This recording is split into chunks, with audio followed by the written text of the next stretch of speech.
तो नमस्ते दोस्तों, स्वागत है आपका हमारे और एक यूट्यूब वीडियो पे। तो आज का क्लास बहुत ही इंपॉर्टेंट रहने वाला है। जो है तिलका मांझी भागलपुर यूनिवर्सिटी के जो भी स्टूडेंट हैं, TMDU यूनिवर्सिटी के जो भी स्टूडेंट हैं, पार्ट टू का जिनका भी एग्ज़ाम होने वाला है 5 तारीख को, जो एग्ज़ाम है हिस्ट्री ऑनर्स का पार्ट 2 का जिसका भी एग्ज़ाम है, वो ऑब्जेक्टिव को लेके बहुत परेशान हो रहे हैं कि ऑब्जेक्टिव कैसे सॉल्व होगा, नहीं होगा। तो आज हम उसका पूरा का पूरा निचोड़ लेके आए हैं। एक क्लास में तो खत्म नहीं हो पाएगा, जितना डीप जाने की कोशिश करेंगे उतना हम लोग जाएंगे, ठीक है। और ये सिर्फ ध्यान रखिएगा, ये सिर्फ ऑनर्स के लिए नहीं है, हिस्ट्री सिर्फ ऑनर्स के लिए नहीं है, बल्कि आपको भविष्य में कभी भी एग्जाम बैठाएगा तो वहां पे भी आपको बहुत काम देने वाला, जितना भी ऑब्जेक्टिव हम बताने वाले हैं।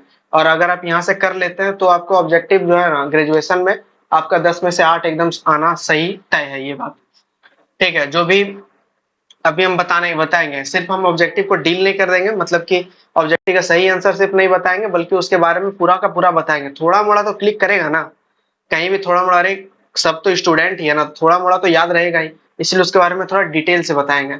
हर एक क्वेश्चन को तो थोड़ा लंबा हो सकता है, मतलब कि हो सकता है कि हमको 2-3 वीडियो लग जाए 2019 तक कवर करने में, सॉरी 2020 तक कवर करने में, हो सकता है क्या 2-3 वीडियो लग जाए। इसीलिए हर वीडियो पे आप बने रहिएगा, हर वीडियो आप देखिएगा, आपको फिर अपने से पढ़ने की जरूरत नहीं। बहुत सारा गलत भी है, आप ये ध्यान दीजिएगा कि बहुत सारा ऑब्जेक्टिव गैस पेपर में गलत भी है, तो इसीलिए अभी हम गैस पेपर से ही कराने वाले हैं आपको।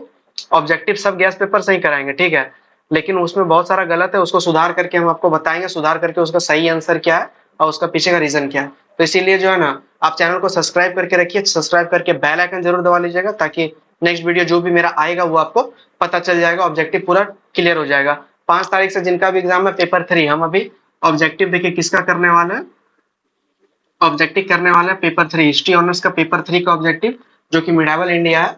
तो वो हम लोग उसका ऑब्जेक्टिव हम लोग करने वाले, ठीक है। जो पढ़े हैं बहुत डीपली, वो ठीक है, वो भी वीडियो देख लीजिए, और जो डीपली नहीं पढ़े, जिनको पता नहीं है, वो देख लीजिए, वो तो एक बार में क्लिक कर जाएगा, एक बार में समझ में आ जाएगा। तो बस, अगर वीडियो पसंद आएगा तो वीडियो को लाइक जरूर कीजिएगा, और वीडियो को अगर पसंद नहीं आएगा, कहीं समझ नहीं आएगा, तो डिसलाइक करके कमेंट में आप जरूर बताइएगा। जो भी हम क्वेश्चन करेंगे आप कमेंट में एक बार जरूर इसका फीडबैक दीजिएगा कि आप लोग जानते थे या नहीं जानते थे, या कुछ भी, ठीक है। तो चलिए सीधे का स्टार्ट करते हैं। हाथ में हम जो गैस पेपर ले लेते हैं, हाथ में ये देखिए, ये गैस पेपर, इसी से हम कराने वाले हैं अलका का गैस पेपर ऑब्जेक्टिव। अलका का गैस पेपर है ये, तिलका मांझी भागलपुर विश्वविद्यालय का ये गैस पेपर है, यहीं से ऑब्जेक्टिव हम लोग करने वाले हैं। हम क्वेश्चन बोलेंगे और आप लोग जो है टिक मारते जाइएगा, उसके बारे में जो डिटेल का बात है बताने का, वो हम तो बताएंगे ही, उसमें तो कोई दोहराए है नहीं। तो पहला नंबर देखिए, क्वेश्चन क्या है। पहला नंबर क्वेश्चन है, अरब आक्रमण के समय सिंध का शासक कौन था। अरब आक्रमण के समय सिंध का शासक दाहिर था। इसके बारे में हम ज्यादा कुछ बताएंगे नहीं, क्योंकि इसके बारे में हम एक डिटेल वीडियो हम आपके लिए 17-18 मिनट का लेके आए थे।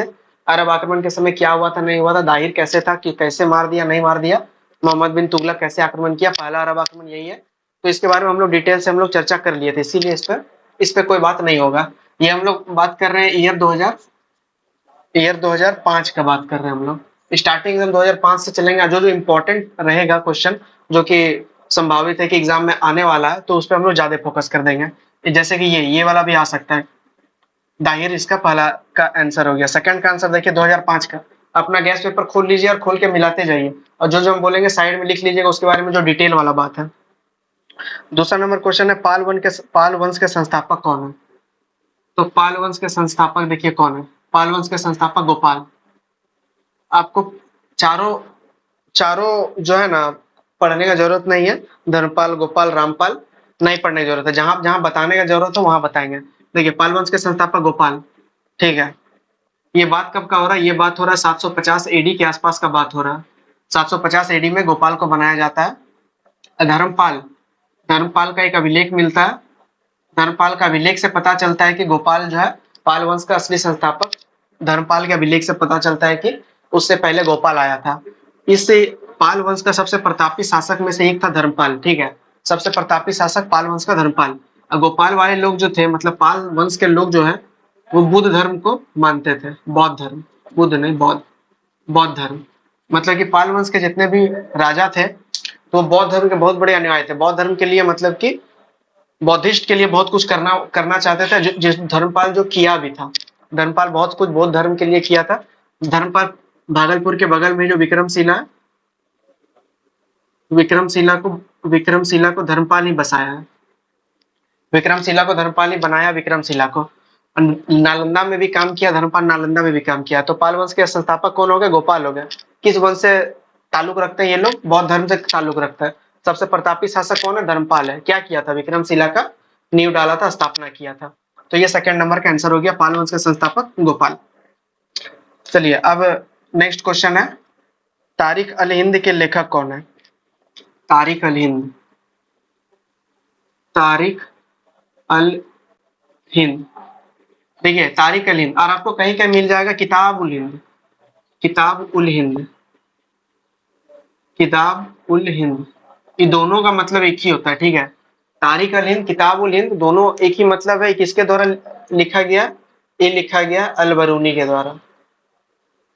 अल बरूनी, अल बैरूनी भी कोई कोई बोलता है, अल बरूनी।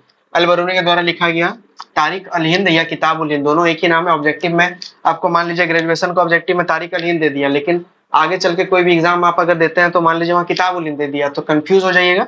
तो तारिक अल हिंद, किताब उल हिंद, दोनों अल बरूनी का लिखा हुआ है। और अल बरूनी देखिए, ये पहला मुस्लिम है,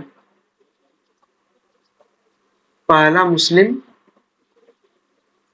जिसने कुरान पढ़ा था। अरे सॉरी, कुरान बोलते हैं, पुराण। पहला मुस्लिम जिसने कुरान पढ़ा, अल बरूनी। ठीक है, चलिए अब नेक्स्ट क्वेश्चन में आते हैं। अल बरूनी पहला मुस्लिम था। तीन तीन को क्लियर हो गया। अरब का दाहिर था, पाल वंश का संस्थापक गोपाल था, और अब ये तारिक अल हिंद के लेखक अल बरूनी। लेखक आप कहीं कहीं जो है ना लिखते जाइए, क्योंकि लेखक बहुत इंपॉर्टेंट है आपके। तारिक अल हिंद के लेखक है अल बरूनी, अल बरूनी, तारिक अल हिंद अल बरूनी। जो जो इंपॉर्टेंट होगा, जो कि एग्जाम में पूछेगा ही पूछेगा, अगर ग्रेजुएशन में नहीं पूछा तो आगे जाके जरूर पूछेगा। तो एक ये हो गया तारिक अल हिंद के लेखक। तारिक ही सिर्फ लिखे हैं समझने के लिए, लास्ट में हम लोग उसको भी डिस्कस कर लेंगे।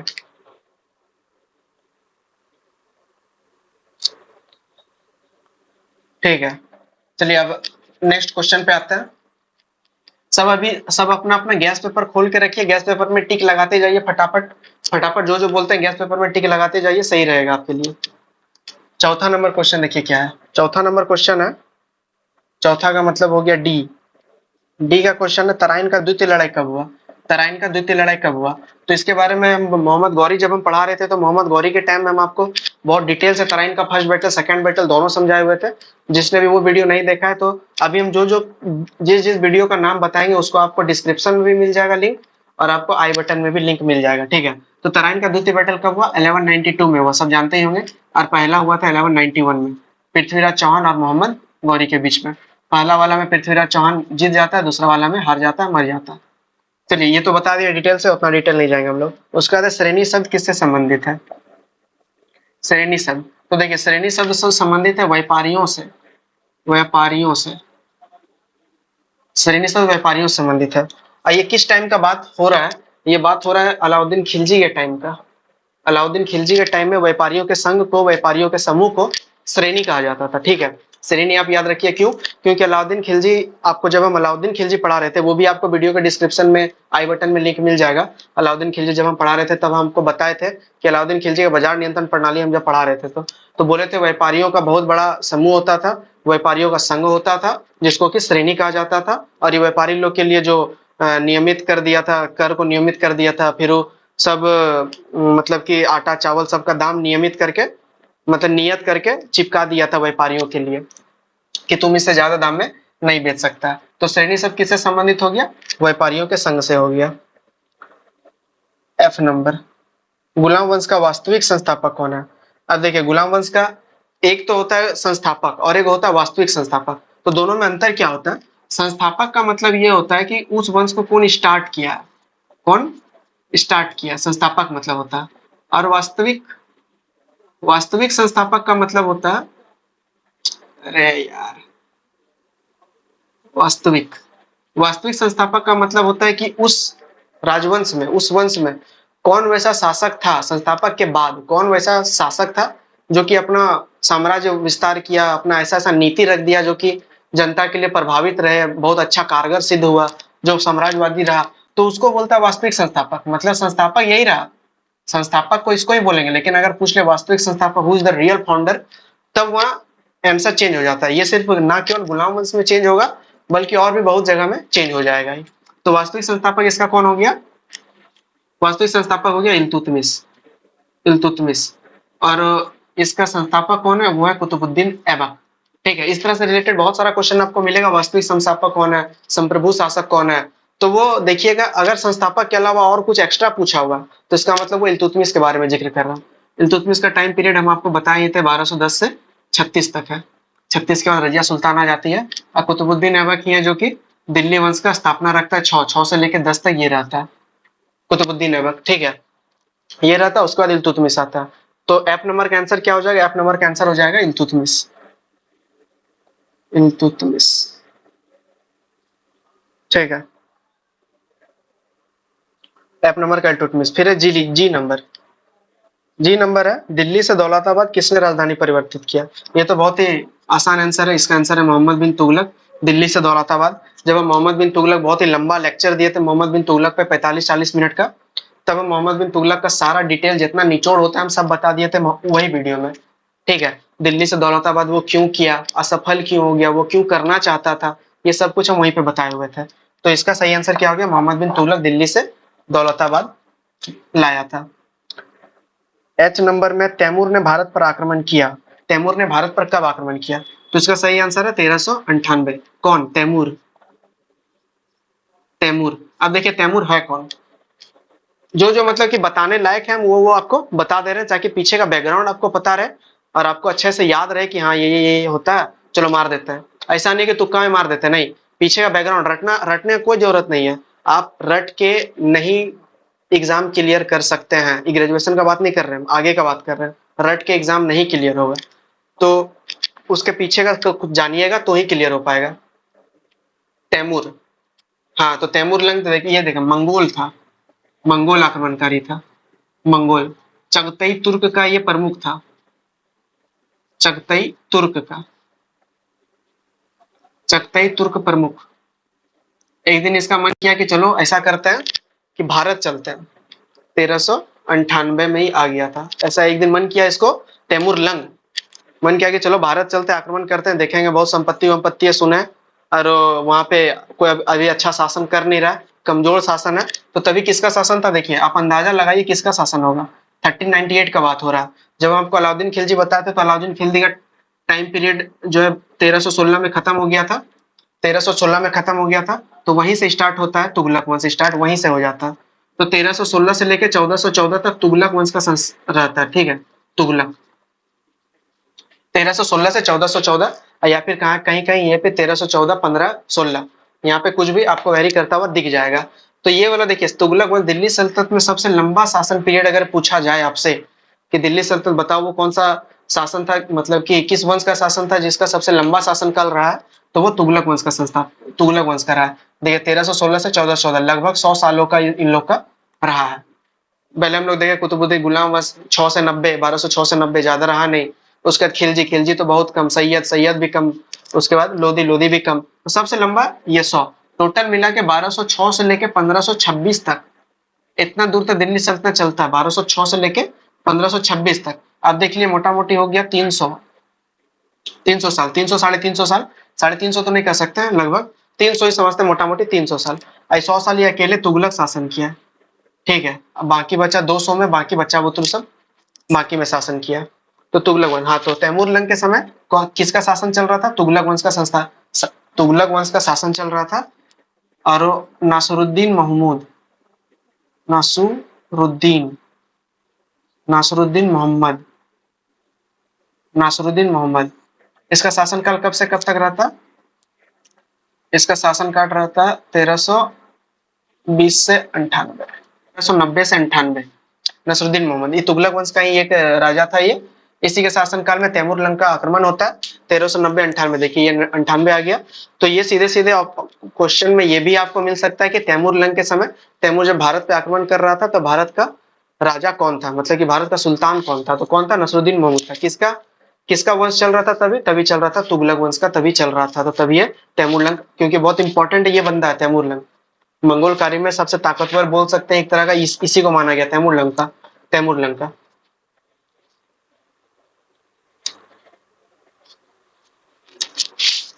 और सैफ अली खान का बेटा का भी एक नाम तैमूर है, पता नहीं क्यों रख दिया है। कहाँ तक पहुंच गए? एच नंबर तक पहुंच गए, ठीक है। इसी तरह करके हम उम्मीद करते हैं, इसी तरह करके अगर आपको बताया जाए, अगर आपको बता दिया जाए तो फिर कहीं भी कोई मिस्टेक नहीं होगा। पीछे का बैकग्राउंड आप साथ साथ जो क्वेश्चन है, इसमें जो क्वेश्चन है वो तो कर ही रहे हैं, साथ में अलग से क्वेश्चन जो कि संभावित है ग्रेजुएशन के लिए नहीं, आगे चलकर, तो वो भी हम लोग कर रहे हैं।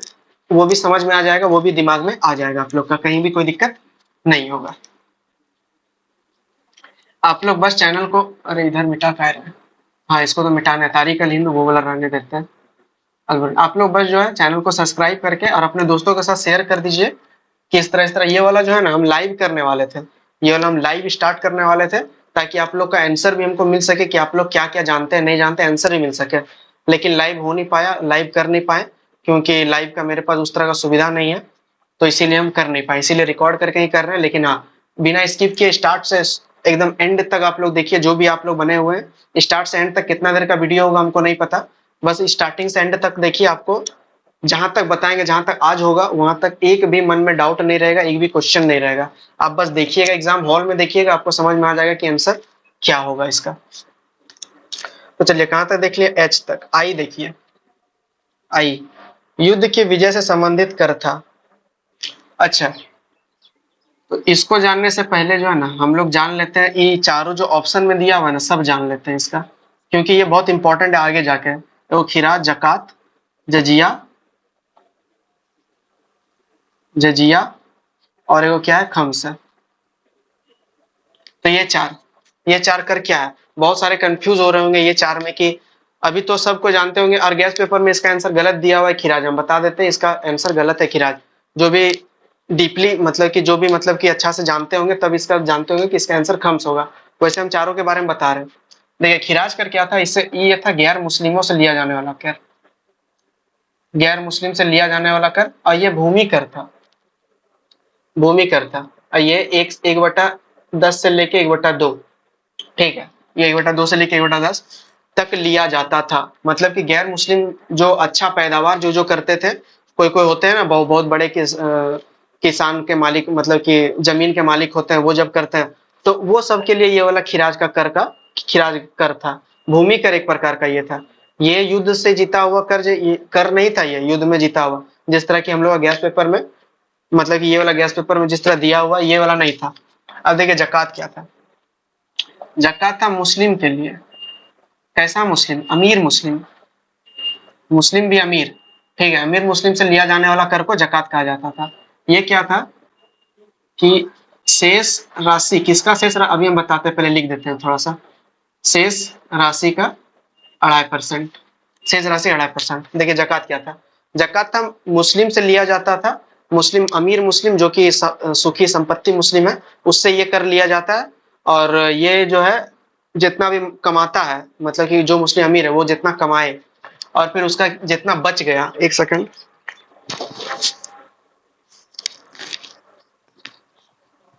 जितना जितना कमाए और खर्च वर्च करने के बाद जितना बच गया, उसका 2.5% जो है वो टैक्स दे देगा, 2.5% दे देगा। मान लीजिए कि कोई व्यक्ति 100 रुपया कमाता है, बचाते बचाते करके 10 रुपया बचा लिया हो, 10 रुपया बचा लिया तो 10 रुपया 2.5 रुपया जो है दान कर देगा अपना अति सब में, और वो रखेगा, ठीक है। 100 रुपया के संदर्भ में ये बात होगी है, 2.5 रुपया, 100 रुपया के संदर्भ में 2.5 रुपया वो दान कर देगा। और ये वाला जो है ना जकात कर, ये जबरन लेने वाला कर नहीं था, ये आप ध्यान दीजिएगा। तो ये जबरन नहीं लिया जाता था, जबरन नहीं लिया जाता था, ये जबरन लेने वाला कर नहीं था। इसके लिए किसी को बाध्य नहीं कर सकते कि तुमको कर देना ही पड़ेगा। बाकी सब क्या था कि आप बंधे हुए हैं, आपको देना ही पड़ेगा कर। लेकिन ये जकात कर में था कि आप बंधे हुए नहीं है, आपको, आप जितना सुखी संपन्न है उस हिसाब से आप कर दीजिए।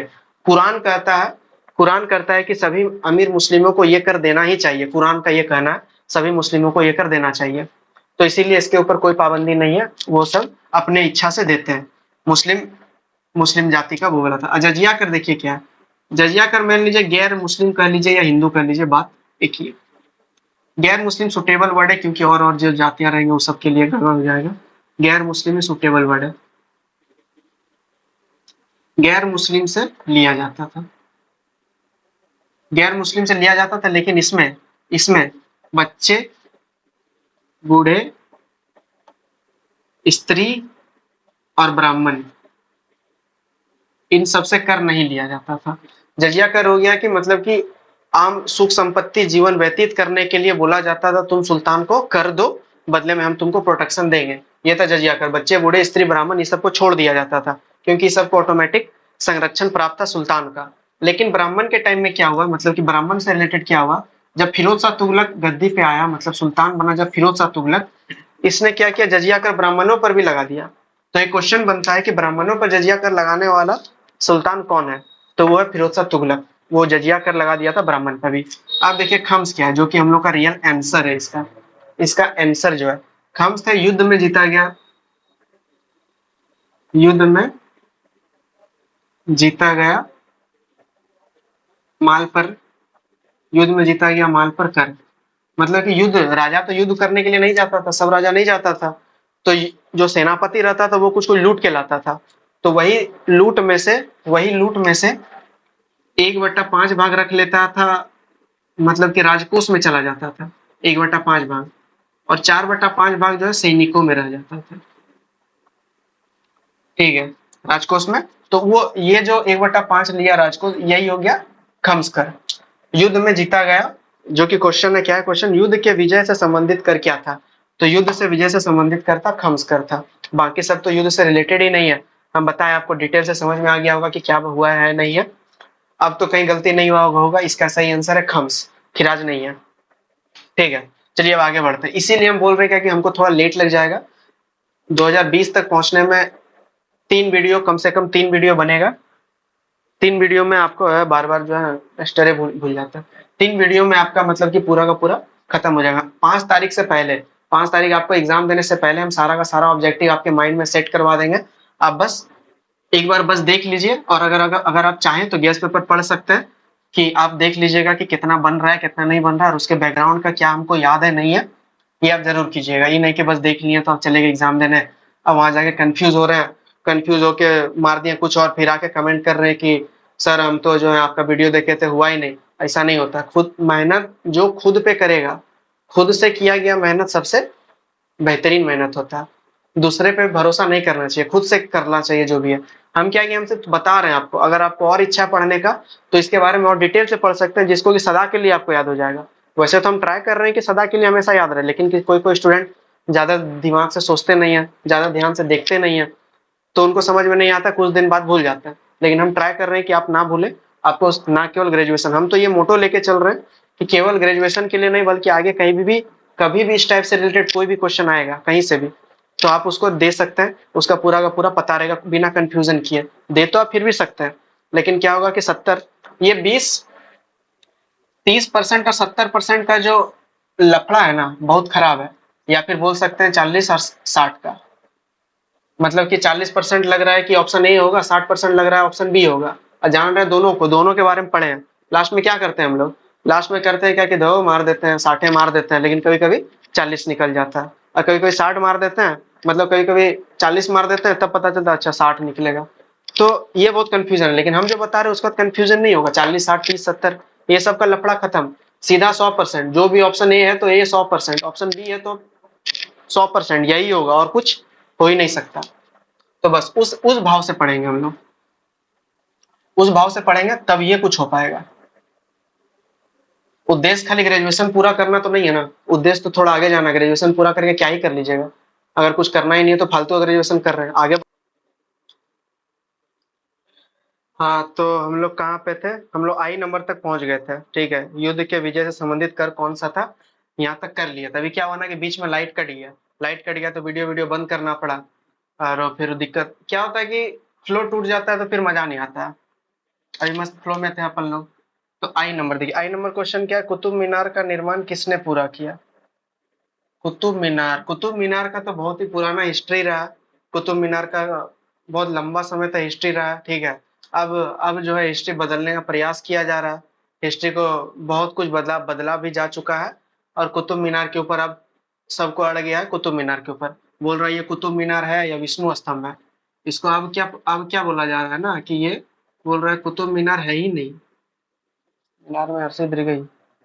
मीनार, कुतुब मीनार जो है ना, ये बोल रहा है कुतुब मीनार है या फिर विष्णु स्तंभ। अभी रिसेंटली बहुत सारा हिस्ट्री चेंज किया जा रहा है, तो उसमें से एक हिस्ट्री ये भी है। लेकिन हाँ, अभी चेंज नहीं हुआ। अभी हम लोग जितना जानते हैं उसी हिसाब से बोलना है क्या कि ये जो है कुतुब मीनार है, विष्णु स्तंभ नहीं है। जब इसका साक्ष्य मिल जाएगा, जब कुछ प्रमाणित हो जाएगा, तब हम लोग समझेंगे ठीक है ये विष्णु स्तंभ है।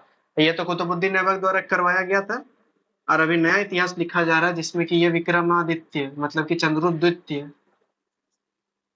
क्या मजाक है।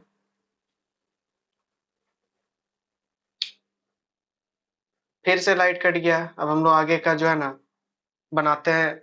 इतना ही अभी रखते हैं। अब हम लोग जो है ना कल हम लोग करेंगे। आई एग्जाम कुतुब मीनार बचा हुआ है। कुतुब मीनार थोड़ा लंबा एक्सप्लेनेशन होगा, तो इसीलिए इसको अभी छोड़ रहे हैं, ठीक है। अब वीडियो बहुत लंबा बन गया, तो हम लोग नेक्स्ट क्लास में करेंगे अब अगला। देखिए लाइट कटने से इस तरह दिखता है। हम आपको कभी बाद में दिखाएंगे कि किस तरह सेटअप करके हम रखे हुए हैं। लाइट कटने में बहुत अंधेरा हो गया है। तो नेक्स्ट क्लास में मिलेंगे। धन्यवाद।